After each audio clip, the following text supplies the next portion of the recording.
당뇨 환자가 전국에 약 500만 명, 그 전 단계인 사람은 약 1000만 명으로 추산된다고 합니다. 각종 합병증을 불러일으킬 수 있는 당뇨는 평생 관리하는 방법밖에는 없는데요. 당뇨가 있는 분이라면 꼭 검진해야 하는 암 질환이 있습니다. 바로 췌장암이죠. 췌장은 당뇨병 환자의 건강을 드러내는 지표입니다. 췌장에서 분비되는 인슐린이 혈당을 좌우하기 때문에요. 만약 갑자기 혈당이 급격하게 상승했거나 가족력이 없는데 당뇨병이 생겼거나 당뇨병을 장기간 앓고 있다면 췌장 건강을 꼭 점검해야 합니다. 췌장암의 전조 증상일 수 있기 때문이죠. 당뇨병 환자는 췌장암 고위험군입니다. 프랑스 국제질병예방연구소에 따르면 췌장암 환자의 50%는 당뇨병을 앓고 있다고 합니다. 반대로 췌장암의 한 증상으로 당뇨병이 나타날 수도 있다고 하죠. 췌장암 환자는 정상인보다 당뇨 유병률이 3배 이상 높습니다. 때문에 당뇨병 환자는 췌장암 검사를 꾸준히 받는 게 좋은데요. 췌장암 검사법에는 여러 종류가 있지만 이 중에선 세밀한 촬영을 통해 1cm 크기의 작은 종양도 발견할 수 있는 CT가 가장 유용한 검사라고 합니다. 여러분이 본인의 몸 상태를 살펴 췌장암 전조 증상을 놓치지 않는 것도 중요합니다. 만약 다이어트를 하지 않는데 6개월간 10% 이상 체중이 감소하거나 장기간 식욕 감퇴나 소화불량이 있거나 배와 등에 통증이 있고 눈과 피부가 노랗게 되며 짙은 갈색의 소변이 나오는 황달 같은 경우가 췌장암 의심 신호입니다. 이러한 증상이 나타난다면 지체하지 말고 전문의를 찾아서 정확한 진단을 받으셔야 합니다. 그렇다면 이번엔 당뇨가 오기 전에 먹어야 하는 음식과 바꿔야 할 식습관에 대해 말씀드려 보려고 합니다. 첫 번째, 채소를 더 많이 먹는다. 채소의 식물성 섬유는 혈당을 올리지 않고 포만감을 주면서 영양이 풍부합니다. 하루에 적어도 크게 한 컵 정도의 채소를 섭취하는 게 바람직합니다. 다만 나트륨이 많은 드레싱이 포함된 채소는 피하고 당근, 피망, 브로콜리, 시금치,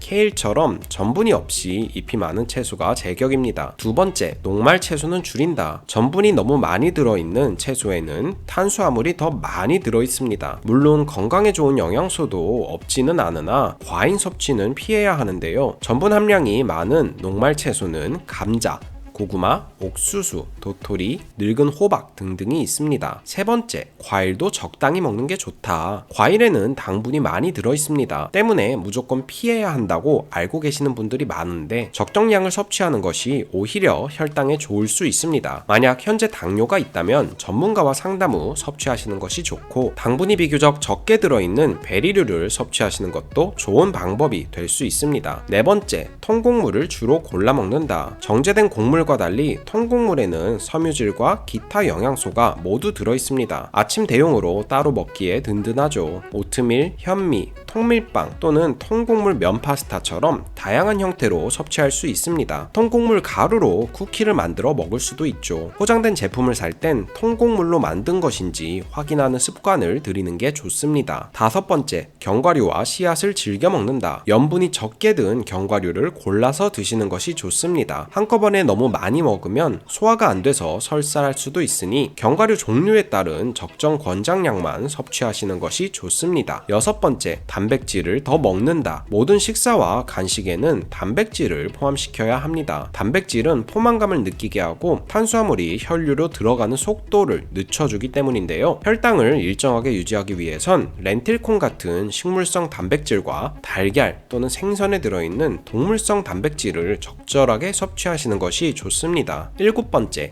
단 음료는 피한다. 달콤한 맛을 내는 음료는 혈당을 치솟게 합니다. 단 음료는 소화 과정을 늦춰주는 섬유질과 단백질 등 영양소와 함께 제공되지 않습니다. 의사로부터 당뇨병 전 단계 라며 경고를 받은 사람은 당분이 흠뻑 들어있는 100% 과일 주스, 소다수, 설탕을 탄 커피 등을 피하는 게 좋습니다. 에너지 음료나 스포츠 음료, 알코올 음료에 술을 섞은 칵테일이나 레모네이드 이런 경우도 마찬가지고요. 여덟 번째, 설탕 섭취량을 제한한다. 영양 성분표를 읽으면 포장식품 음료에 첨가된 설탕의 양을 확인할 수 있습니다. 여기엔 5-20 규칙이 있는데요. 제품을 구매할 때 일일 섭취량이 5%면 설탕이 적게 든 편이어서 섭취하기 괜찮고 20% 이상이면 설탕이 아주 많이 들어있다는 뜻으로 피하는 게 좋습니다. 쿠키, 케이크, 빵 같은 가공식품이나 케찹, 젤리에도 엄청난 양의 설탕이 들어가니 자제하시는 것이 좋습니다. 아홉 번째,